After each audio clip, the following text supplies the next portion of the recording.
Alhamdulillahirabbil alamin. Masih pembahasan kaidah yang pertama yang berbunyi al-umuru bimaqasidiha. Segala sesuatu tergantung niat atau tujuannya. Dasar kaidah daripada kaidah tersebut adalah Al-Quran. Mengenai keharusan melakukan niat dalam ibadah, Allah Subhanahu wa Ta'ala menyatakan dalam Al-Quran surat Al-Bayyinah ayat 5 yang berbunyi a'udzubillahi minasyaitonirrajim wa ma umiru illa liya'budullaha mukhlishina lahuddin. Kata ad-din dalam bahasa Arab secara umum biasa diartikan sebagai agama. Namun dalam konteks ayat di atas, Al-Qurtubi menafsirinya sebagai ibadah. Dengan penafsiran ini, beliau menjelaskan bahwa ikhlas yang termuat dalam kata mukhlisin adalah perbuatan hati yang hanya dilakukan dalam rangka beribadah. Ikhlas sendiri adalah pekerjaan hati yang hanya bisa terwujud melalui perantara niat. Karena itu jelaslah bahwa ada keterkaitan yang tak dapat dipisahkan antara ibadah dan niat. Berniat merupakan hal yang wajib, seperti diwajibkannya ikhlas dalam beribadah. Keduanya laksana dua sisi mata uang yang tak dapat kita pisahkan.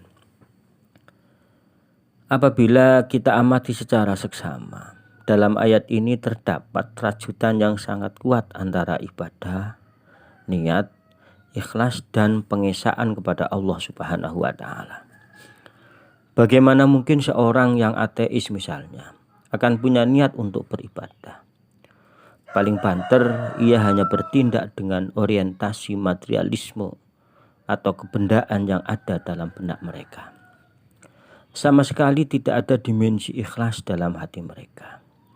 Jangankan ikhlas, niat yang seharusnya menjadi pijakan dan tolak ukur awal dalam berbuat sama sekali tidak diindahkan oleh mereka.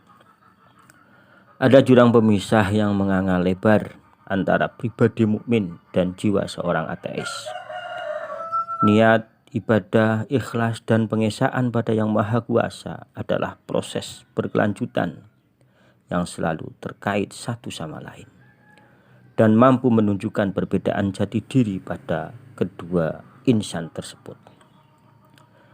Sedangkan ikhlas, sebuah fase paling akhir dan penting, adalah ketaatan yang sama sekali bukan karena alasan-alasan yang bersifat material, bukan karena alasan-alasan yang bersifat duniawi, melainkan semata-mata hanya untuk mengharap ridho Allah Subhanahu wa Ta'ala.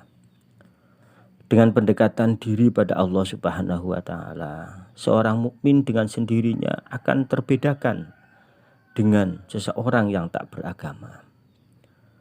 Namun dia tidak boleh berhenti dalam titik ibadah yang hampa. Ia harus melalui lagi tahap yang maha berat dan transendental ukhrawi dalam beribadah.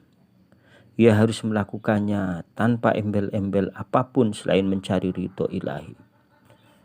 Ikhlas akan sangat menentukan bernilai atau tidaknya satu konstruksi ibadah. Di samping akan berimplikasi pada kebaikan dunia dan akhirat.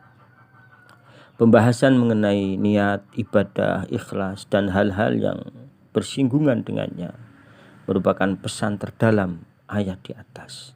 Sehingga dari sinilah terbangun sebuah kaidah al-umur bimaqasidiha. Wallahu a'lam bishawab.